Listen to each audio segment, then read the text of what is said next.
For anyone travelling through these peaceful French towns and villages and looking out over these beautiful fields, it's almost impossible to imagine what happened here in 1916.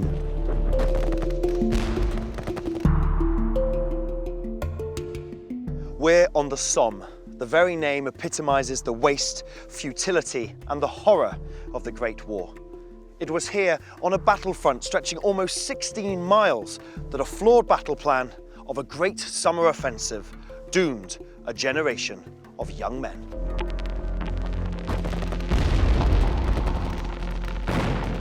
The figures beggar belief: 20,000 men killed on the first day alone. To make matters even worse, the same tactics that destroyed Kitchener's army were repeated time and again. Over the next hour, we'll see and hear about the weapons that caused such carnage here on the Somme and throughout the First World War. We'll also hear about the grim realities of life and war in the trenches, and also about the efforts of the medical corps, who tried to deal with the awful wounds inflicted by the weapons of the Great War.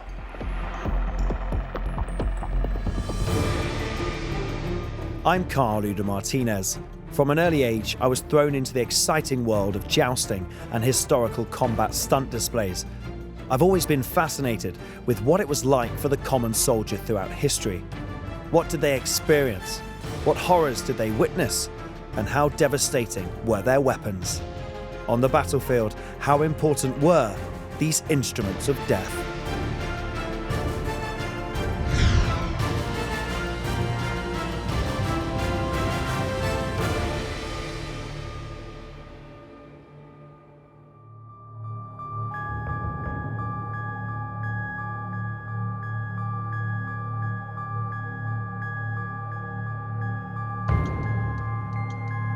If there was any foreshadowing of the carnage that occurred here in this now infamous part of France, it came 50 years earlier, during the American Civil War.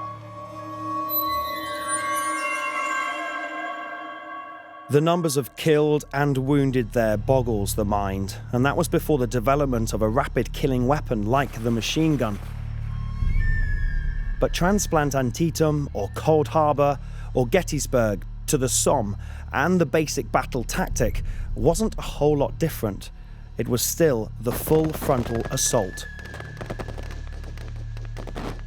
With the American Civil War, there had been conscription, so there were large numbers of troops. There had been industrial production of munitions, but technology had changed by World War I. What was being produced was that much more efficient, with that much longer ranges, and the space in which these things would be deployed was far smaller. But what was really different about trench warfare in World War I was that it locked whole fronts solidly. Although the Gatling gun, which was a forerunner of the machine gun, was used by Union forces during the American Civil War, most infantry attacks were against muzzle-loaded rifles and artillery. That was bad enough, but fast forward 50 years and infantry weapons had been developed that massively increased rate of fire and accuracy. What hadn't changed a great deal was the tactics to deal with the new warfare. Generals grounded in the ways of a bygone age struggled to find ways to combat these new modern weapons. The British Lee Enfield rifle typified this new wave of devastating firepower. Introduced in 1895, this 10-round bolt-action rifle was one of the finest infantry weapons of the First World War. With the ability to fire 20 to 30 aimed rounds per minute by a trained rifleman, German soldiers sometimes mistakenly thought that they had faced a machine gun, when in fact it had been scores of these rapid-firing rifles. Guns such as the Lee Enfield now provided a mobile and powerful presence on the battlefield. I travelled to Cornwall to see how powerful these rifles were. Tell me a little bit more then about this weapon that you've got on your shoulder. It's an Enfield, isn't it? It is. It's a short magazine Lee Enfield from the First World War. It's considered to be one of the best bolt-action rifles probably ever made. It was first saw serious battle in the First World War, and it was really quite a success. Unexpected from some parts. It was not considered to be pre-First War as good as the Mauser, but when it actually became a battlefield weapon, it was found to be super reliable and was loved by the troops who were carrying it. Well, what made it so special? Was it the bolt action? Was it its design? It was the bolt action. In theory, it wasn't as strong a locking mechanism as the Mauser, but because of its design, it was a lot faster to fire. So run me through why the soldiers liked it so much then. Just because it was simple and reliable. It hardly ever let them down. It could get dirty. It would carry on going. Okay, and what does it actually fire? What's the ammunition? It fires a 303 rimmed round. Okay. In a 10-round magazine. Okay. 10 rounds. A trained marksman would be expected to fire 20 aim rounds in a minute. That's quite quick, isn't They it? fire 2 magazine fulls in a minute. That's quite quick. It is. And how old's this one? You can see from the plate, it was Oh, look at that. Yeah, 1913. yeah, made by Birmingham Small Arms in 1913. Birmingham Small Arms, look at that. And it's got the stamp on it and everything. It is, yeah. Oh. Okay, well, I'm looking forward to seeing you put some rounds in it. And, Yes. and can we fire some off? Can we shoot? Yeah, I'll put a few rounds through it and we'll see what it does. Yeah, brilliant.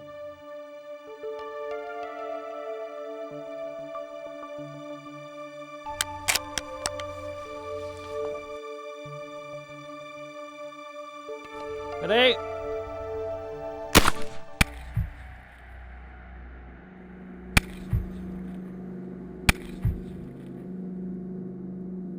Oh, look at this, Ian. That's woohoo, from the front. I didn't actually notice, but look at that. It's taken the whole side of the chunk out of it. That's just gone straight through. That's completely mashed it on the inside. Yeah, completely mashed it. Look how so the bullet's gone in and it's just gone. That's amazing. That's really, because you can see how lethal this weapon was. I mean, can you imagine that going through a soldier? Yeah. That's just completely mullered it. Absolutely mullered it. I mean, look at that. But pretty simple to use, though, no? It is, yeah. It's an infantryman's weapon, and they would be expected to load and fire this weapon in all weather conditions, in mud and really quite horrible working conditions. And they managed it, and the rifle was capable of taking that sort of punishment. Right, so you know what that means, don't you? I think you're going to have a go. I want to go. Yeah. Brilliant. Come on, let's set up a target. Okay. Let's do it. The Lee Enfield was pretty effective. It was of a reasonably handy length. It was also fairly swift to fire. Glasses on. Glasses on. You might like those. Yes, please. I didn't get these before. Okay. And like I say, it's fairly easy to cycle. You can keep it on your shoulder. You can lift the bolt, draw it back. You'll eject. You can push it forward. Chain And keep it on my shoulder when I do that. Fire again. And Okay. Keep firing. So from I the can shoulder. do a few rounds into my target, can I? You can, yes. So you're ready. Bring it to your shoulder. Right. Push the safety forwards, and you're ready to fire. Okay.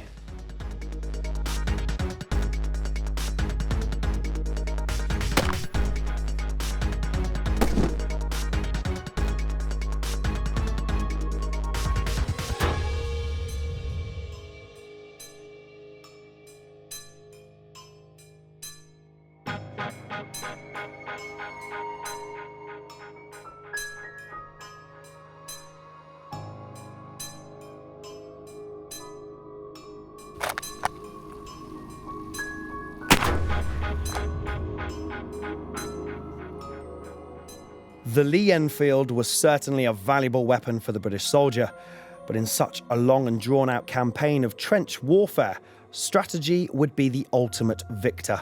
Eventually, one side would need to make a decisive move in order to break the deadlock. As it turned out, the opening day of the Battle of the Somme was fought on the middle day of the middle year of World War I. By this time, early 1916, there was a stalemate across the Western Front. Both sides were firmly dug in their trenches, refusing to give an inch. Meanwhile, to the south at Verdun, German and French forces were pounding each other in one of the most infamous battles of the war. So many lives were lost that it earned a terrible nickname, the Mincer. The French generals had pledged to defend Verdun to the last drop of blood, and they did. But bloodshed and slaughter brought the French army to the brink of mutiny. It had been assumed that World War I would be a mobile war, a war that perhaps could be ended during 1914. And to this end, the German Schlieffen Plan threw most of its armies against France on a great wheeling manoeuvre in an attempt to surround Paris. This quickly went wrong, and of course, by the time of the Battle of the Marne, the German offensive had been halted. Both sides went over to entrenchments. By July 1916, the idea that the British Army would be back by Christmas 1914 was now a long-forgotten dream, and the two sides were now firmly entrenched in the paralysis of trench warfare. Well aware of the folly of a full frontal attack, both sides had spent the opening months of World War I trying to outflank each other, resulting in the race to the sea and the creation of a line of fortified defences stretching from Switzerland to the coast of Belgium, as they each checked the other's movements. For the common soldier on the front line, part of their life was now spent in a 12-foot deep zigzagging line of never-ending trenches, with sniper fire and artillery an ever-present threat. I spoke to Jeff Elsom of the Staffordshire Regimental Museum to find out what conditions were really like for the men on the front line. This is our representation of a 1917 trench, which would have been in the reserve area. The trench itself is much wider than a proper trench would be. Right. Obviously, if you allow school parties to come through, you need more space. Otherwise, so how narrow would they have been then? About 2/3 of this, really. Just barely enough for a man to be against the wall and a stretcher to come by. That would be the width of it. So you use the minimum work to what you can to do it, and to keep it safe for the men inside. The soldiers were just sort of knee deep, waist deep, were they? Well, yeah, it depends on the what particular part of Flanders where you were. Nearer the coast, the water table's higher, obviously, so the more mud there is. But further inland, it's not so bad. Right. That time in the early part of the trenches, when they weren't too well constructed, you're open to the elements. You've got your greatcoat, you've got your cape, but you've got to keep your weapon and your ammunition dry. If you're continually in water and you can't get your feet above the water, then you're never going to dry out. So it was getting such a problem in the end, it was given down to the platoon officers for their responsibility to check their men's feet at least once a day in the trench. How was the discipline maintained within the troops? I mean, what kind of order was there? Well, within the British Army, you work on a small, regular, regimental basis, so you've got your platoons, your companies, your chaps who've trained together, before war was commenced sort of thing, you're all trained together, so you've got this little bond of, working together, and you'll look after each other. Roughly how many men were we losing then on the You can say on the whole of the Western Front, which goes in from the Belgian coast right down to Switzerland, you're looking at average trench losses per day of 500 men. That's, you're sniping, self-inflicted wounds, German artillery shells, just normal trench wastage as they called it. And talking about the dead, what happens to the dead? Yeah, dead. They just get left there? Well, yeah, depending on, obviously between the two trenches you've got no man's land. You're not going to stick your head up and go out during the day. No. The early days of the truces in 1914 were long gone. It just wasn't done that you went out in daylight to pick up your... So if you went on a trench raid that night, you left somebody out in no man's land, wounded, the Germans would be basically waiting for anybody who was stupid enough to go out. They would bead in on that wounded man. They'd have the machine guns weighed in on him, and also their trench mortars and their snipers would be looking out for you. So the poor lads here are even saw a chap in the middle of no man's land screaming his head off. He's badly wounded, but they can't do nothing about it. And plus, you've got bodies that are left in no man's land, continual shelling. You're going to get bits of bodies and everything. It's not very pleasant for people in the trench because obviously a body decomposes. You get problems with rats. The rats, there's stories of rats being the size of cats and things like this because they've got a never-ending food source. Jeff went on to show me some of the artefacts at the Staffordshire Regimental Museum that graphically demonstrated the dangers that the common soldier faced whilst living in the trenches. This one, as you can see, has obviously got a bit of bullet damage. Yeah, gosh. Now this chap, luckily, the bullet has come in through the front and exited through the back there, but it's missed his scalp. I think all he got was a slight scalp wound. He survived? He survived. No way? Yeah, he survived, yeah. You can see, obviously, it's not going to protect you against a great lump of shrapnel come from it, but it's a saving a lot of lives. Look at that, how it's gone through there. That's absolutely amazing. Quite a heavy gauge steel. It's obviously a lot heavier. And there again, what we do, a bit of extra weight or save your life.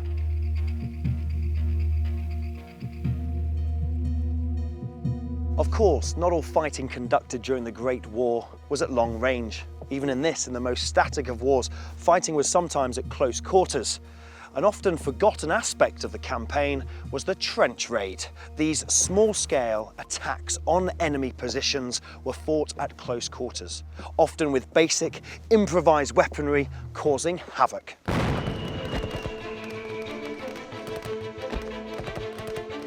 There were two very different sorts of trench raid. There were the reconnaissance patrols and there were the fighting patrols. And the reconnaissance patrols were often very small, maybe just 2 or 3 men, and their main objective would be to gather information. And the fighting patrol was actually to engage the enemy, break into the trench system, raid bunkers, throw grenades below ground, and generally cause mayhem and demoralise the enemy. Trench raids became an integral part of Allied fighting policy, with one of the aims being to maintain the fighting spirit of the army. Historical weapons expert Kevin Hicks showed me how even in this industrial age, the fighting could still be basic and brutal. So Kev, in a time of very industrial warfare, I mean, we had machine guns, we had gas attacks. Trench warfare was quite primitive still, wasn't it? It was very basic. We were still using weapons that were very primitive. Well, it's the hand-to-hand business, isn't it?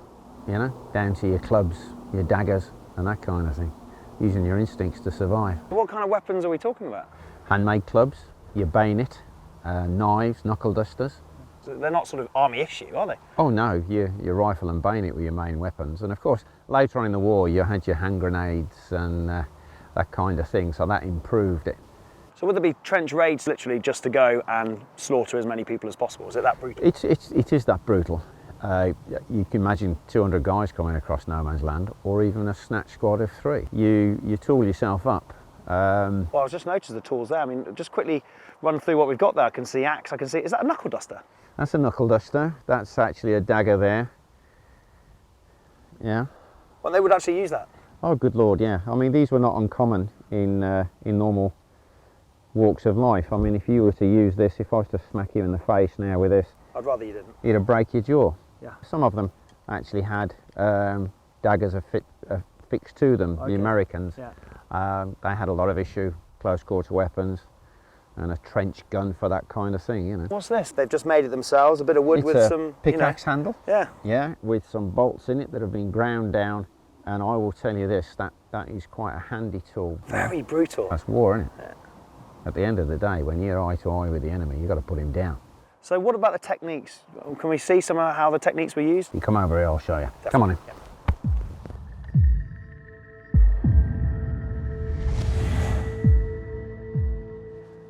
That's impressive. Bit of meat action. Yeah, the one thing we haven't mentioned is the basic weapons they were issued with. Yeah. The Enfield rifle for the British. Let me just show you the bayonet. The bayonet and the Lee Enfield. They were basically the part of the soldier, really, wasn't it? Well, it's bread and butter. Yeah. And they were trained to fight with it. Now, it is scary, isn't it? Yes, but that coming thrusting at you. Well, that's a formidable weapon, so obviously there must have been some kind of technique in the use of it, the training, surely. Yeah, well, they trained quite extensively with the bayonet, but it wasn't all just on guard and charging forward. You can shorten arms, yeah? So when you're fighting in the trench or close quarter, you can bring it back down and then thrust. And if you've got people coming over the top of the trench, they were trained then to bring it back and then to thrust up, yeah? I mean, I'll show you at a standing start, if you like, how easy it is to get this inside a body. Oh, God, that's gone in about, Well, it went all the way through. Yeah, look at that. Yeah. Serious damage. And you didn't really have much of a run up there. No, you were just not there, at all. right next to it. So can you Not at imagine all. really swinging for it? You'd go straight through the other side, Well, it's wouldn't the you? other way. If you're actually on the top of the trench and the guy who's down below, you've got the momentum there. Yeah. That's gone right through. That's gone right through the wood. That's gone Has right it through. really? Yeah, look, it's gone right through. Oh, Unbelievable. right. I can Yeah. see the other side of the blade, and you've gone right through the fleshiest part of the pick. Yep. Amazing. Yeah. What about some more of those DIY ones that you've got down there? That one that looks very basic indeed. This is just a pickaxe handle, so they've taken the pickaxe head off, stuck a couple of bolts in there that have been ground down basically. They had engineers who would help them to manufacture this stuff. Now, you're close quarter, so you haven't got that much of a swing, but you've just shattered his ribs, yeah? And when he's on the floor, you finish him off. Or you might have the knife in the other hand, whether it's up like that or simply they're done. Okay, so I get it. So it's not just one particular weapon, is it? It's a barrage. It's a combination of all the useful weapons that they had there, and literally it was just a mass attack. This is the business of war. It's to kill. It's not for fun, is it? You know, I mean, these are razor sharp. Look at that. Yeah, Brutal. absolutely brutal. The utter brutality of trench raids were in stark contrast to long periods of boredom in this perpetual stalemate on the front. So after 2 years of warfare, something was needed to break this deadlock, and plans were put in place by the French and British generals for a big push. Partly to relieve the pressure on the French at Verdun, and partly to try and break that stalemate on the Western Front. The place chosen for the offensive that was supposed to turn the tide of war in favour of the Allies was the valley of the Somme in the Picardy region of northern France. At Beaumont-Hamel, on the northern flank of the intended line of attack, battlefield guide Rodney Bedford told me about why the British decided to launch the offensive there. What I want to know is, why was it here? Why this area for the Somme? Well, we'd already had, from 1914 to 1915, various battles on the Western Front. From Ypres, the first and second battles of Ypres, 1914-15. We've got the French fighting down in Verdun in early 1916. And at that time, there was a focus between the British and the French that if the French could push from the south in Verdun up to a place called Sedan, and if the British could push once more back from Ypres towards Mons, like the pincers of balls of a horn, as the Zulus would once call it, as that gap closes, like my chest, the Germans must leave France. This hadn't worked in 1914-15. So the French have suggested here on the Somme, we should attack together because we are side by side. So we're standing by the front line here, aren't we? Yeah. And where are the Germans? If you look across the field towards the sheep, there's a little stone cairn there with a little Scottish soldier on top of it. From the base of that memorial and along the forward edge of this ridge before the trees, forward of the trees, and down towards the cemetery is the German front line, and the reserve lines are up on the hills moving away from us. So would we have had the advantage being up here where we are then? Unfortunately not. As soon as you attack downhill, you're attacking towards an enemy, you lose command and control of them, and you expose your men to incoming fire. So from here, these men are on a forward slope assault. The Germans downhill are firing up the hill towards them, and overhead fire coming from them.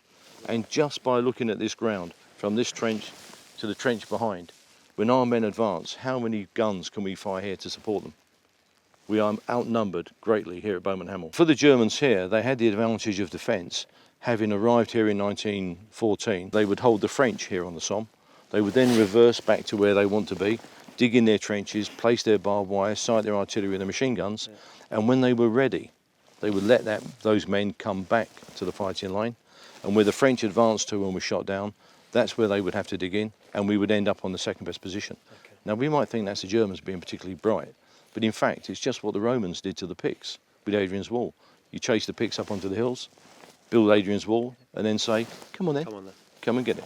So sometimes in war, some things, the great strategies, can't change. The time, the place, the weaponry, and the date and time changes. Yeah. But some things stay the same. The men that were going to be doing the fighting here were the men of Kitchener's army, the ordinary men driven by patriotism, and Field Marshal Kitchener's vigorous recruiting campaign to take the King's shilling. These were the famous Pals and Chums battalions, and they saw menfolk of entire towns and villages sign up and serve together. The enthusiasm of the times brought forward many new volunteers, and some of these battalions had a very unique character. They were pals or chums. They had perhaps a different view, a different expectation of war, perhaps the one that we hold today. They were expecting a quick war. They were expecting a war in which there would be decisions, a war in which perhaps the ethos of the 19th century was more represented than some of the horrors that we think of today. One of the most damning phrases of the Great War was that the men who fought in it were lions led by donkeys. The counter-argument runs that the generals who would have done things differently hadn't yet been born. Whatever side of the argument you favour, the undeniable truth was that the tactics hadn't yet caught up with the weaponry. It's often forgotten that there were 3 divisions of cavalry waiting behind the British front line. This in a battle where thousands were killed by the machine gun. picture the scene in the early hours of July the 1st, 1916. Imagine thousands of men in their trenches waiting nervously, waiting for 0 hour when they'll go over the top. They'd been trained, they were prepared, and they'd been given their orders. The troops were ordered to advance at a steady pace. Now, to modern minds, that sounds suicidal. But the basic notion that you don't run throughout the attack was in fact a sound one. Because anybody who left a trench 500, 600, 700 yards away from the enemy and started to run with fairly heavy kit would of course be totally exhausted and moving at a snail's pace by the time he arrived. So obviously the idea was to move at a steady pace first, so energy was conserved for the last 100 yards or so. There'd been a thunderous artillery barrage of the German positions during the 5 days leading up to the attack. It's said that the bombardment could be heard in parts of southern England. The idea was to destroy the German positions and the huge belts of barbed wire that protected them. Unfortunately, it didn't work. Only a third of the 1,400 guns that the British Army was able to use were actually heavy enough to reach the bunkers underneath the German trenches. But of course, during most of the bombardment, most of the Germans were actually underground. So it was far less effective than most people thought it was going to be. There were also some other ideas for softening up the enemy ahead of the Somme attack.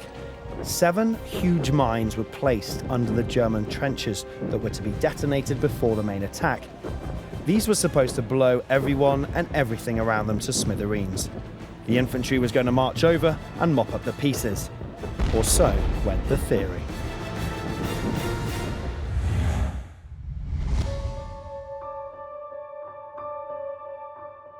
So, a 5-day barrage, huge mines, and a well-prepared army. Sir Douglas Haig and his generals believed that they had devised a foolproof plan, a slow but determined infantry assault on the battered enemy trenches. Mop up dazed and shell-shocked German prisoners, send in the cavalry. Next stop, Berlin. At 7:20 on the morning of July the 1st, the first of the mines were detonated, spewing earth and rock thousands of feet into the air. The mine explosions killed many Germans, but they also created deep craters, which became new killing zones, soon put to deadly use by the German machine gunners when the British attacked. The craters created by the explosions still survive. This is the Lochnagar crater, located just to the south of the village of La Boisselle on the front line on that day in July 1916. At almost 300 feet wide and 70 feet deep, the Lochnagar mine is still the largest wartime man-made crater ever. Today, these craters are silent reminders of where the big push began to go horribly wrong. At 7:30 a.m., a moment of eerie silence.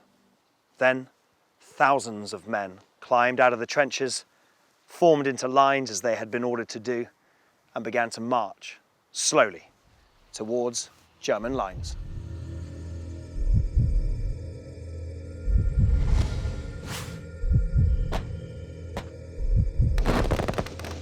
It was now a race against time.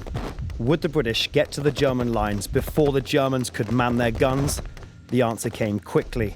The Germans got to their machine guns, they opened up and all hell was let loose. Soon, no man's land was strewn with dead and wounded men. Many had advanced only a few yards. Entire battalions were destroyed in just a few short minutes. 100,000 men began to make their way towards the German lines. In some sectors, battalions ignored the orders from the top, and they didn't set off at a walk. In other sectors, they followed their instructors rigidly. So at the northern end of the battlefield, the advancing battalions were in rigid lines, and they were struck from the front, from the side, and the attack quickly began to fall apart. In fact, in many parts of the northern end of the line, no British troops actually reached the Germans. So a very different picture begins to emerge quite quickly. But that picture emerges for us in hindsight. It doesn't emerge for Haig. It doesn't immediately emerge for the British High Command. Because, of course, the problems of getting reliable information back from those attacking battalions are such that initially it's not realised how badly things are going, so more waves are thrown in and good is thrown after bad. The weapons that devastated the British troops that morning included the machine gun. The German Maschinengewehr 08 could fire up to 400 rounds a minute from covered defensive positions. The 08, like most machine guns of the time, was derived from the British-built Maxim machine gun of the 1880s, the first self-powered machine gun. The machine gun allowed a single soldier to put down a murderous spread of fire. But how powerful were these guns, and what were they like to fire? I travelled to Bisley Rifle Range to find out more.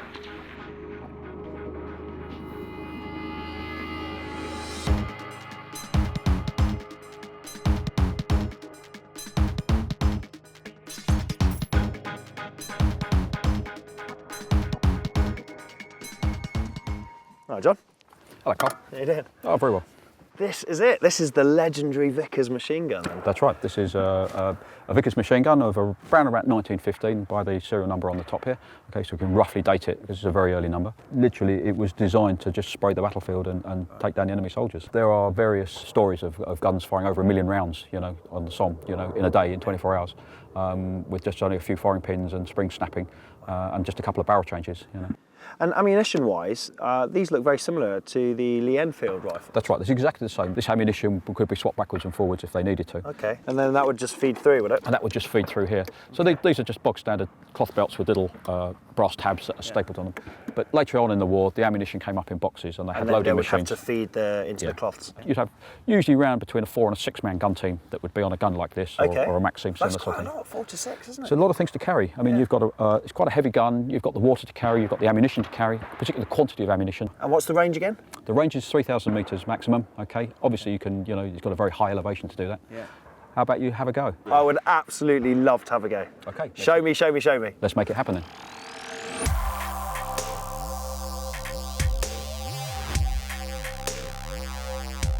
I'm looking forward to this, John. Can you tell?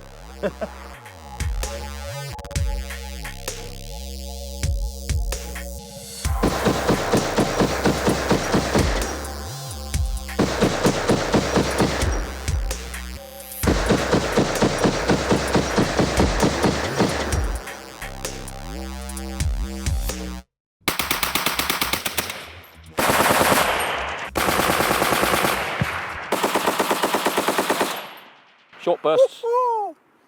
Short bursts, okay? Woo. What would it have done? What kind of destruction? It would have just ripped through people, wouldn't it? Torn people to pieces. Mown them down. Torn people to pieces. Can we do something to see how devastating it would have been? Yes, we can. We have some clay which we can bring in, and we'll show you what happens to the clay when it goes through, and the cavitation effect of a 303 round, which as it penetrates through flesh and body, it causes a big cavity, which is what causes the damage.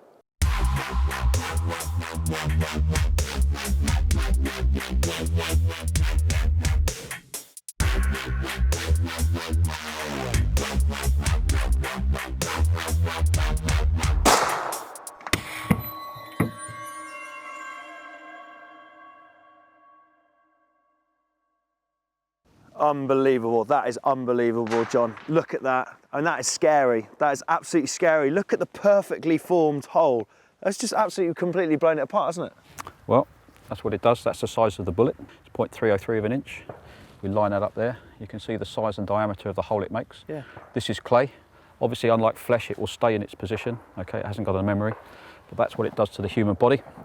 And it's called a cavitation effect, and as it goes through your body is made up of 70% liquid. It will push that all around. The hydraulic shock that it affects all the other organs is absolutely devastating. So rip you apart? Rip you to pieces. Also, if it doesn't rip you to pieces, it would certainly cause you serious injury that you'd probably die of secondary injuries. The bullet also mushrooms as it goes through. It doesn't go through as a nice little sharp projectile. It actually mushrooms out in a mushroom shape, So obviously it pushes more and more damage. It can break and fragment. It doesn't necessarily come out the same trajectory, the hole here, as it would come out the back. It could ricochet around the bones and come out, break up. So the damage that it would cause to the human body is horrific. It's absolutely terrifying. If we go back to the first day of the Somme, when they were all running over the top or running into the guns, okay, and you knew that that was the effect that was going to have to you. Think of the bravery and the courage of the soldiers in that period, knowing that that could happen to them or to their friends. Knowing that they had to run towards that. It humbles you. It's actually quite terrifying, to be honest.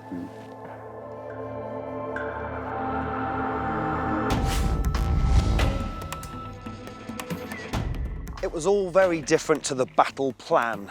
Men who had literally been told they could walk into these German trenches with their slippers on, smoking their pipe because there wouldn't be a German left alive, were suddenly being killed in their thousands. Field hospitals, stretcher bearers had been told to expect casualties, but nothing on this scale. A snapshot of the disaster that was unfolding all over the Somme that day was the story of the Newfoundland Regiment. Now a part of Canada in the First World War, Newfoundland was a British colony, and they took part in the fighting at Beaumont-Hamel as a regiment of the British Army. By mid-morning, and after witnessing an earlier unsuccessful attempt to take one of the newly made craters at Hawthorne Ridge, the Newfoundlanders were instructed to make another attack. Because of the amount of dead bodies that had already accumulated that morning, the Newfoundlanders couldn't even make it to the front line trenches and had to start their advance a full 200 metres before the front line in full view of the German gunners. Bunching up as they tried to squeeze through the gaps in the British barbed wire, they proved easy targets for the German machine gunners, who continuously raked them with fire. They suffered 694 casualties, or 91% of their entire strength.